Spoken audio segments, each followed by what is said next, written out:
हाँ? ई चश्मा रहुआ के कहाँ मिलल? बहुत पुराना लगता। कहाँ से मिलल? ई शंकरन अंकल के बना? हाँ, राजलक्ष्मी के लावा समय वहाँ से। पापा का है सब?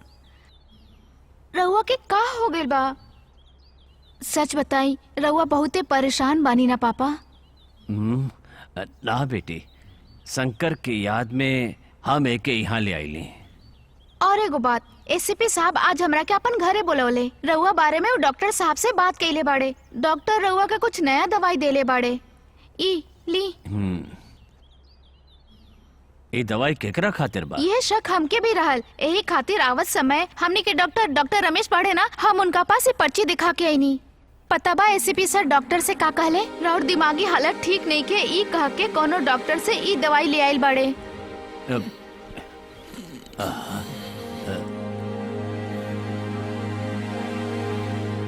का कहलो? हाँ पापा, दिमागी बीमारी से जे तकलीफ में रहेला उनके ही देवे वाला दवाई बाई।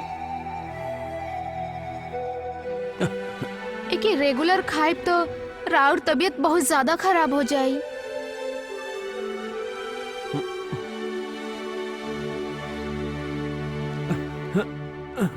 गरीबन की आवाज उठावे वाला के पूरा तरह से तबाह करे खातिर हमरे बच्चा लोग हमरा के विष के प्याला देके मारे के साजिश कर रहल बाड़े। बेटा के हक तब पिंडदान करे के होला ना कि नरक में जाके नाना प्रकार के यातना भोगे।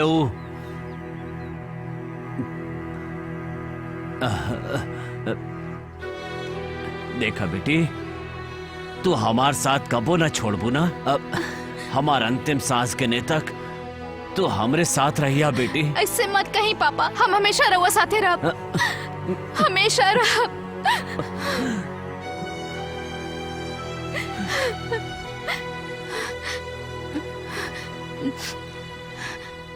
हेलो, हाँ अंजलि बोला तानी। कब एडमिट कइले बानी? सुभद्रा माँ के प्रॉब्लम तो नहीं है ना? ओके ठीक बा, हम आवत तानी। पापा, कलेक्टर के माई सीढ़ी से नीचे गिर गई, वो अस्पताल में बाड़ी। उनकर हालत बहुत खराब बा। कलेक्टर साहिबा एगो मीटिंग में बाड़ी, वो हमके जाए खातिर कहली है। हम जाता नहीं।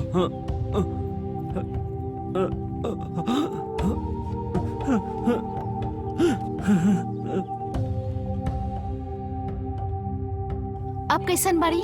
नॉर्मल बाड़ी ना?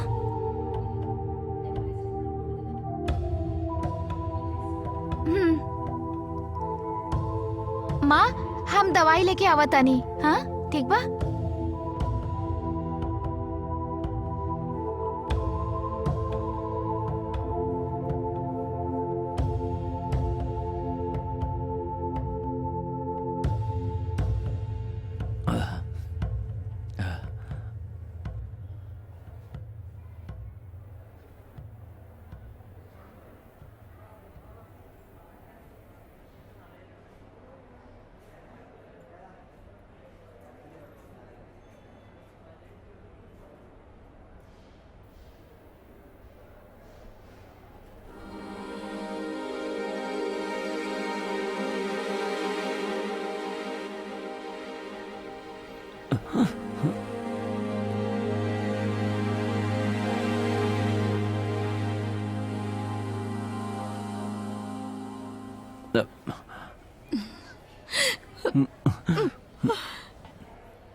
हम सुन ली कि तू चक्कर खा के गिर गई लो, यही से मिले आ गई नहीं।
सब का रहे?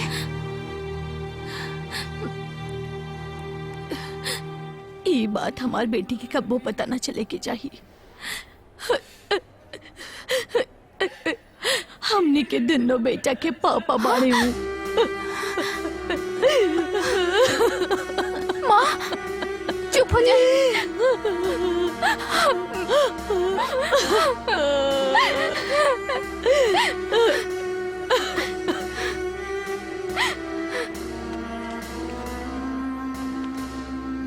रउआ के ई हालत में देख के हमके बहुत तकलीफ हो रहल बा। मन के बहुत बार मनावे के प्रयास कैली, बाकी माने तब ना। 35 बरस से हम एके अपन दिल में लेके घूम रहल पानी, और आज के बाद भी वो हमेशा हमरे दिल में रही।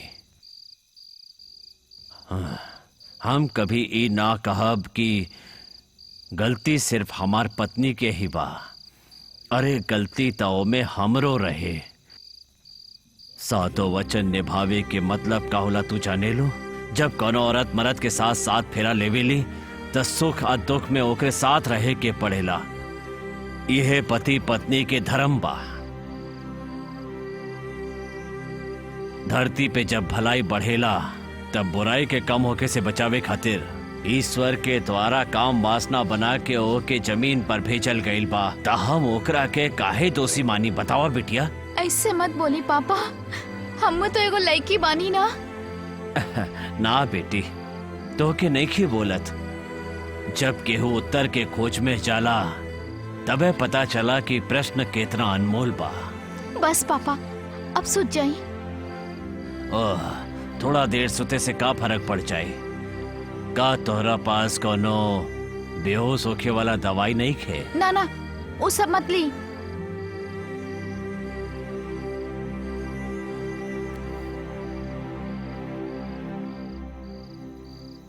इली प्रार्थना करके सूझ जाई।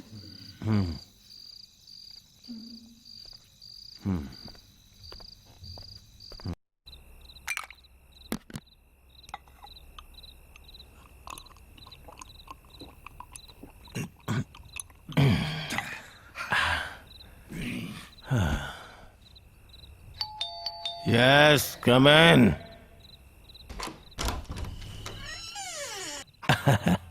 आजा अंजलि, आजा।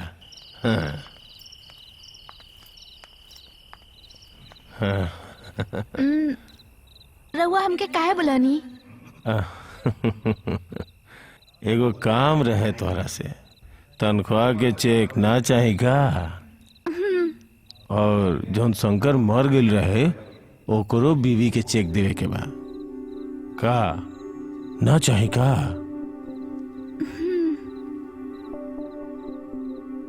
पिताजी कैसन बाड़े?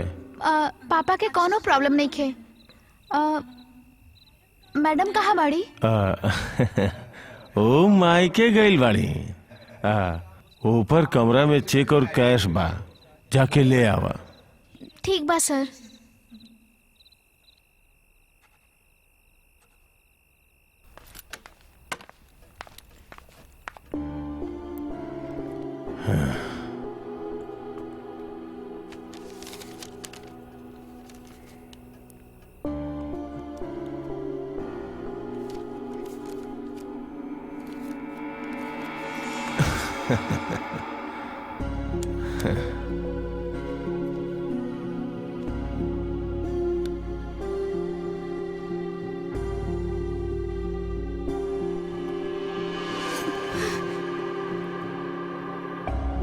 बहुत दिन से तोहरा ऊपर नजर रहे हमार।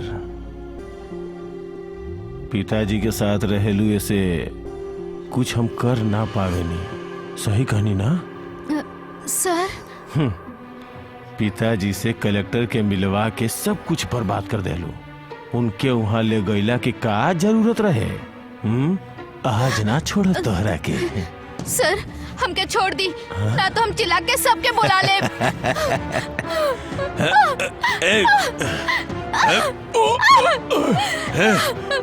कहाँ के जेबू? चल छोड़ दी।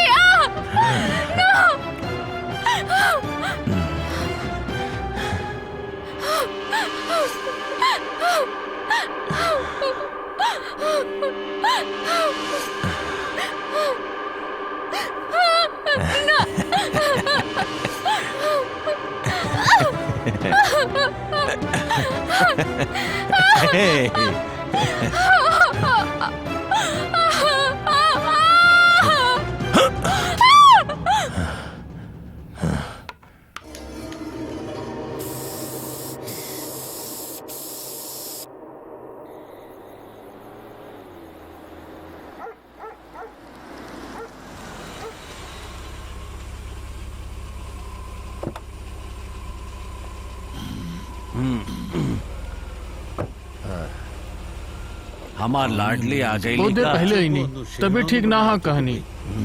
तो खाना खैला? खा ली हा।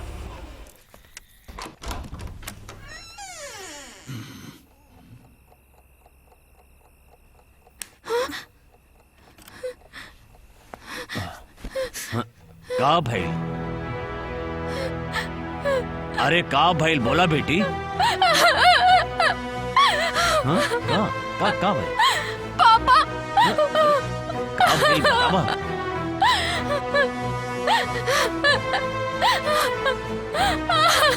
बोला?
पापा पापा ये सब का कर रहल बाड़ा? का हो रे बाबा जी बानी? कहले बाड़न दिया के साथ 3 बार परिक्रमा काहे करा ऐसन तो कर सब रहल ठीक हो बानी? जाए। पापा ऐसा कुछ नहीं खे, हमार बात सब सुनी। कुछ ठीक हो पापा जाए। सुनी, पापा रुकी सुनी रुकी ना। हम सब कहता ठीक नहीं हो ना। जाए।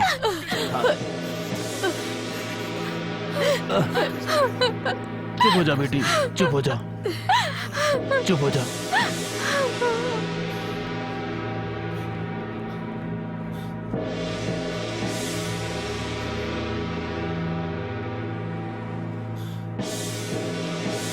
बेटी बेटी कहाँ बाड़ू?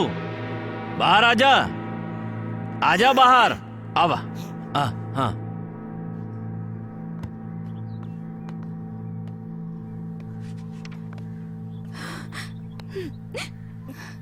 जल्दी बोला, काली ना जल्दी बोले खातिर। हम कहता नहीं, जल्दी बोला, जल्दी बोला। तोर सर्वनाश हो जाई, तोर सब कुछ बर्बाद हो जाई, तोर सब कुछ बर्बाद हो जाई, तोर कुल के नाश हो जाई, तोर कुछ ठीक ना चली, तोर सब कुछ बर्बाद हो जाई, तोर सर्वनाश हो जाई, तोर कुल के नाश हो जाई, ते बिल्कुल खत्म हो जाई बे। बेटी अच्छा ना होगी तोरे साथ, तोर सर्वनाश हो जाई, तोर भी सर्वनाश हो जाई, तेर कुल के सर्वनाश हो जाई, तोर कुल के सर्वनाश हो जाई, सब कुछ सर्वनाश हो जाई।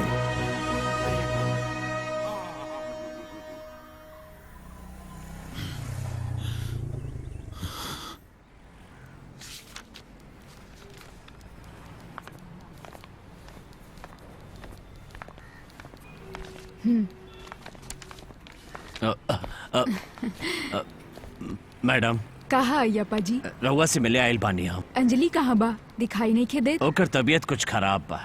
रउआ अंजलि के लेके घरे आई। हाँ आइब। अब रोजाना हम यहाँ ना आइब, ई बोले खातिर ही फिलहाल आयल बानी। हमार बेटा लोग के यहाँ आयल बिल्कुल पसंद नहीं खे। वो बेटा लोग के घमंड बा। रउआ जब भी चाही यहाँ आ सकेली। हमके बहुत खुशी हुई, और हमके और हमारी माँ के दोनों के अलावा हमनी के परिवार में और केहू नहीं खे। हमनी के केहू रिश्तेदार भी नहीं खे। पापा 3 साल पहले ही गुजर गई नी। ठीक बा, अब आज्ञा दी। आप जरूर आवत रहब, भूलिया मत। एक बात और, हम 1 हफ्ता की छुट्टी में बनी, बाहर से लौट के मिल जाए।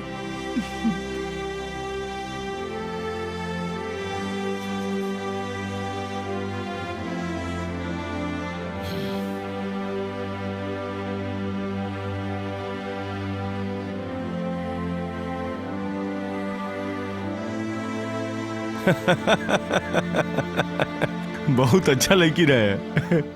अभी अभी उगल हिया। हाँ। नया आइटम बिया, नया बिया तो सुख ज्यादा मिली ना। हाँ? बेबी तो मायके गई बिया। हाँ हाँ। अरे अब ना मस्ती करब तो कब करब? हाँ हाँ, समझनी। हाँ।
हेलो।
तोर खून करे आयल बानी, तोर बाप ही तोर खून करी। जौन हाथ से परवरिश कैनी वही हाथ से तो के मारब। ई धरती खातिर तू बहुत बड़ बोझ बन गईल बड़ा।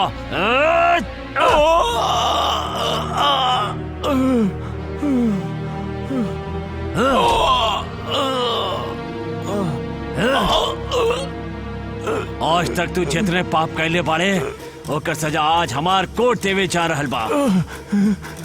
कुछ दिन से हमके एगो आवाज सुनाई दे रहल बा और वो बा अपन पाप के सीना में खंजर भोंके खातिर ओकर बेटा द्वारा खंजर के धार के तेज करे वाला आवाज।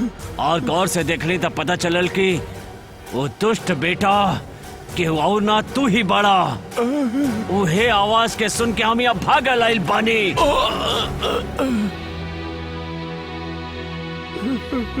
तोर बचल मुश्किल ही ना नामुमकिन बा। हे हमार ईश्वर भोलेनाथ, हम आजीवन केहू के दुख ना देली, फिर काहे हमार अग्नि परीक्षा ले रहल बड़ा। हम ही दुष्ट के एकर पाप के सजा दे रहल बानी। हे भोलेनाथ शक्ति प्रदान करा। हे भोलेनाथ।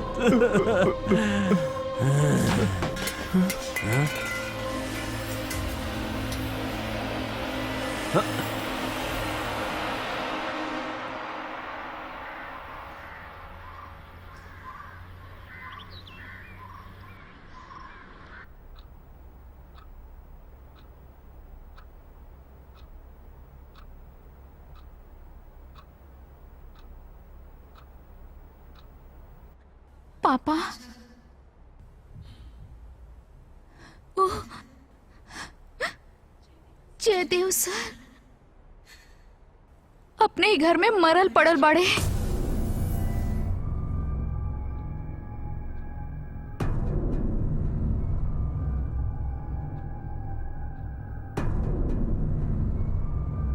पापा रहुआ उजा गई रहनी ना? हम गईल रहली, ओके मारे खातिर गईल रहली हम, बाकी मार न सकली।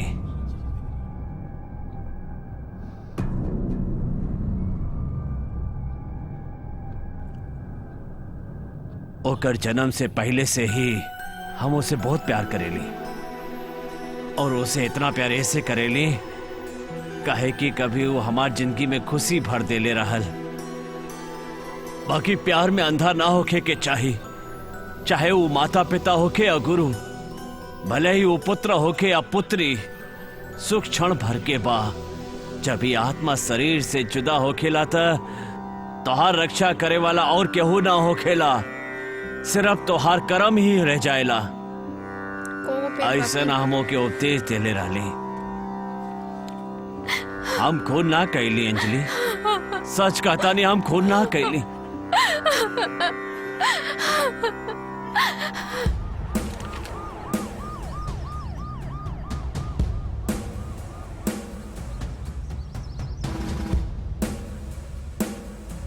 इधर यहाँ तक। यस सर। सर सब काम खत्म हो गया ना? हो गई सर। जितना सबूत बस सब इकट्ठा जी। कर ला। मेजरमेंट सब ले ला ना? यस सर। पूरा एरिया चेक करे के बाद ओके बॉडी ओके के सर। पोस्टमार्टम खातिर भेज दा।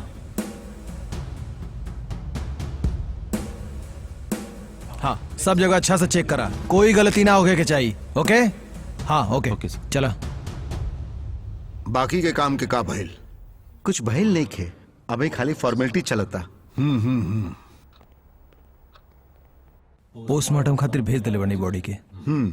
कल रात के भैया हमके फोन कैले रहन, बहुत कुछ कहलन हमके, ओकर डिटेल्स एकरा में बा। जी सर। इन्वेस्टिगेशन हमनी के स्टार्ट कर दिले बनी सर। हमरा ओर से हम पूरा सपोर्ट करब। ओके सर, थैंक यू सर।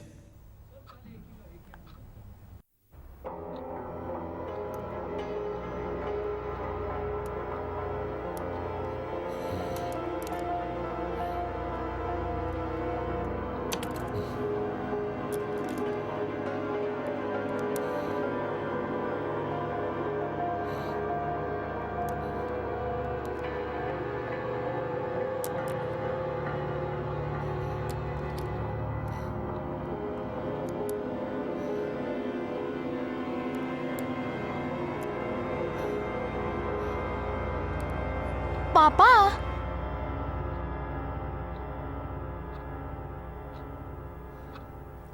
ये सब कहा इतना चश्मा रउआ के कहाँ से मिलल?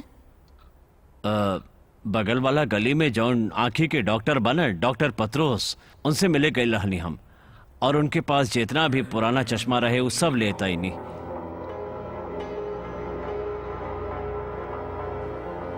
ई कुमार बना उनकर बा ई बाल गंगा के चश्मा बा। कौन चश्मा से साफ देखी हम नहीं खींचारत। पापा आपके का हो गइल बा? दिन ब दिन हमार आंख की रोशनी कम हो जा रहल बा। आज फिर पत्रोस के पास जाए के होके हमके, आज वो दूसर चश्मा दी हमके।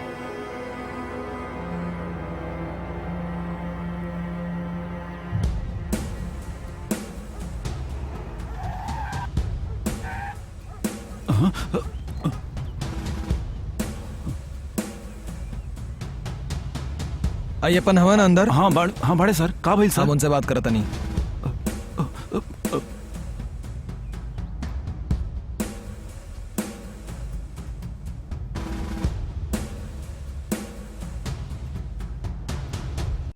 अय्यप्पन रउआ के अरेस्ट करे खातिर आइल बनी जा। एसीपी जयदेव सर के मौत एगो मर्डर है। कल रात रउआ उनकरा से बात करे रहली और राउर उनकरा से हाथापाई भी भइल रहल। सब सबूत राउर खिलाफ बाटे। You are under arrest.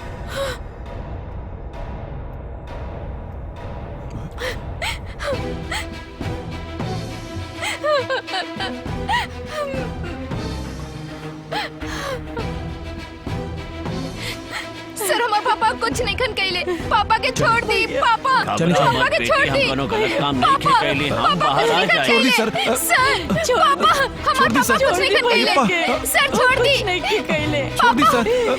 पापा पापा ये कुछ नहीं खन कइले। सर इनके छोड़ दी। पापा पापा पापा पापा हमको छोड़ के मत जाए। पापा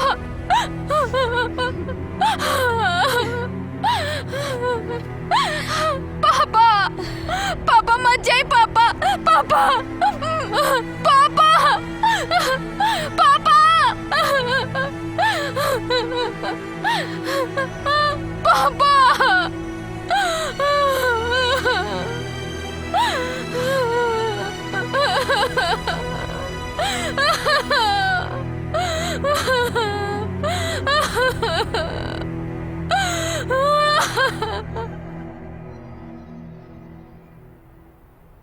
ऑर्डर ऑर्डर ऑर्डर।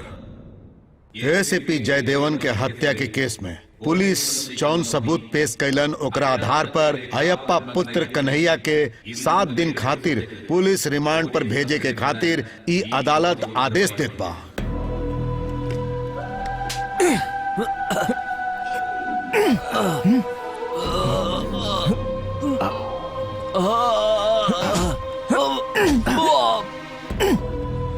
रुक जा, बस करा लोग। 7 दिन के बाद जज साहब के सामने खड़ा करे के बाद कोनो प्रॉब्लम ना आवे के चाहिए।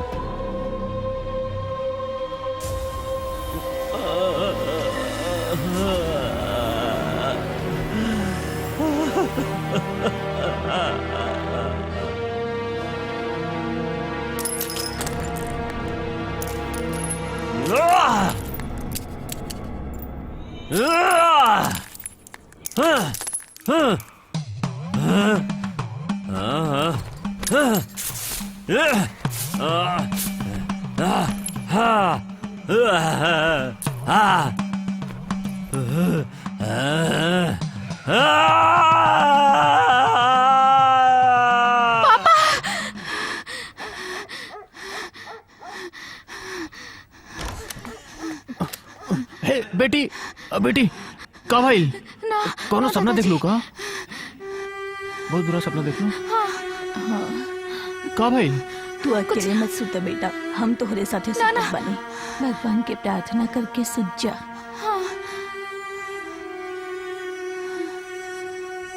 सुत जा बेटी, डरो मत, हम लोग बाड़ी।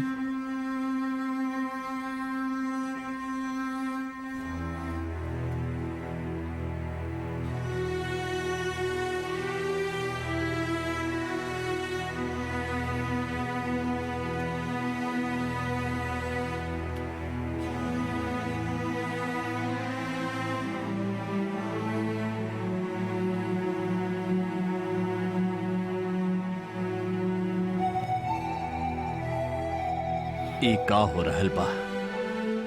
हमरा कारण तोहार जिंदगी के गाड़ी पटरी से उतर गईल बा आज, हमरा वजह से।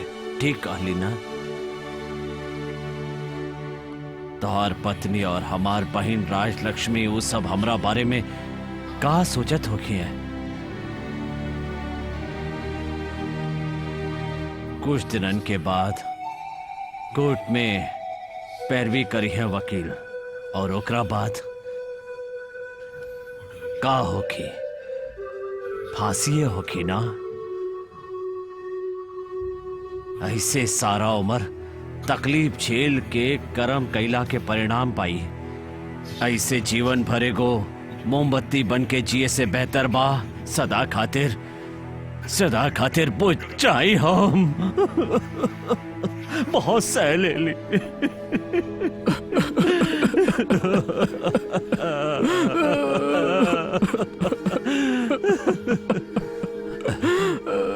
तू काहे रोत बड़ा?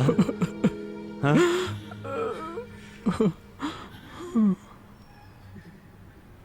हम तो अपन एक गुनाह कबूल करे आईनी है।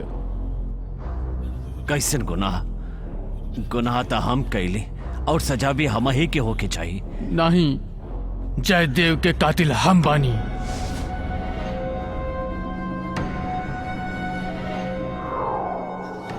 वो रात जब अंजलि आपसे सब बतावत रहे ना,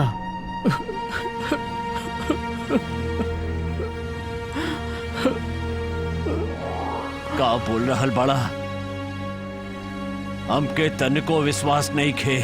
हाँ, हम सच बोला तानी। जब तू दोनों झगड़ा करत रहल ना, झगड़ा तब हम हूँ वहां रहनी।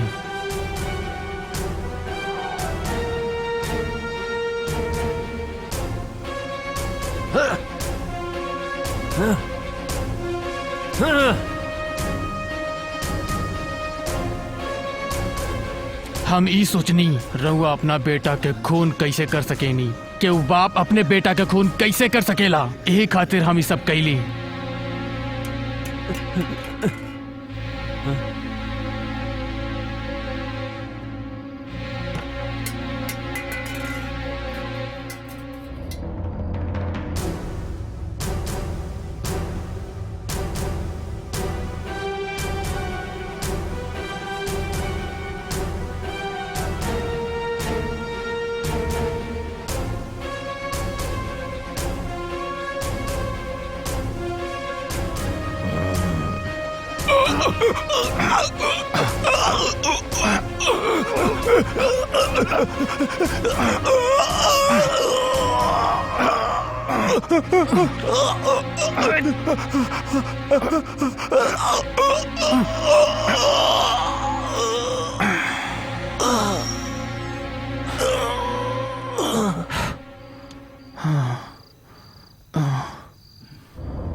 ऐसन काहे कैला तू?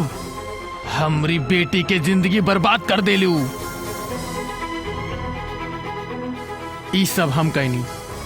काल हम मजिस्ट्रेट के सामने सब कह दे। एकर जौन दंड बा ऊ हम भुगते खातिर तैयार बानी। ना ना, सजा तू ना हम होगा।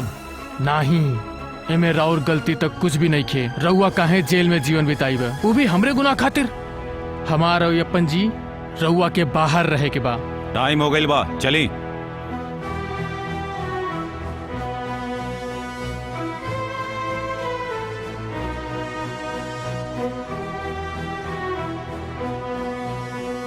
हमार भाई, हम चला तानी।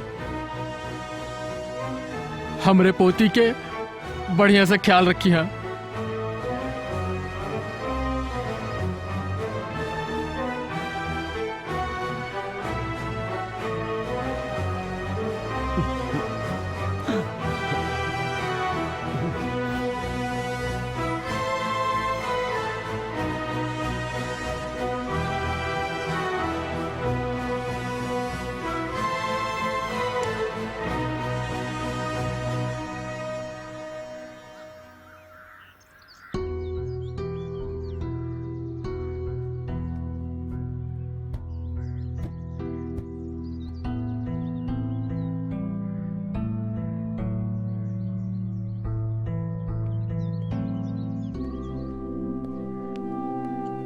भैया और हम ईश्वर से यह प्रार्थना कैले बने कि उनके आशीर्वाद से हमार जीवन सफल हो जाए।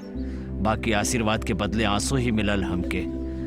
अरे कौनो बात ना, ये धरती बा ना बहुते बड़ बा। आवा। हाँ।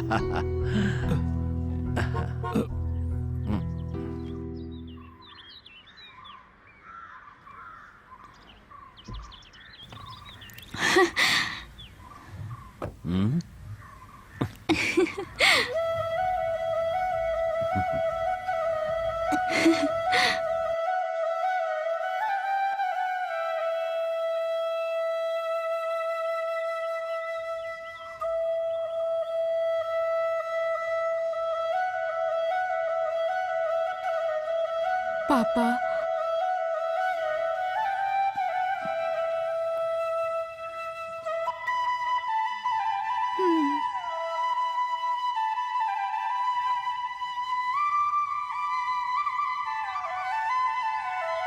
बेटिया, पापा रउआ के एगो बात मालूम बा? सरकार के आदेश बा कि कॉलोनी ना हटी। अब रउआ जा सकेनी, हमरे साथ हमार पापा रहेली।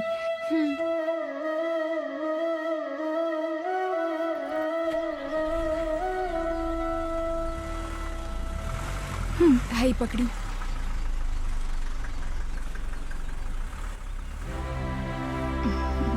पापा,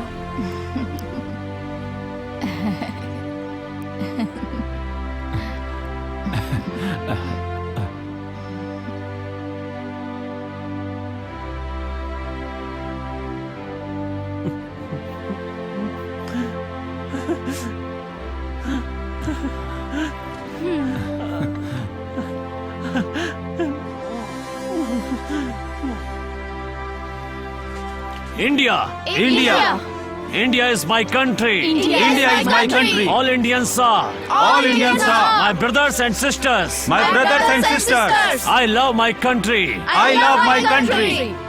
I love my country. I love my country. India is my country. All Indians are. My brothers and sisters. I love my country.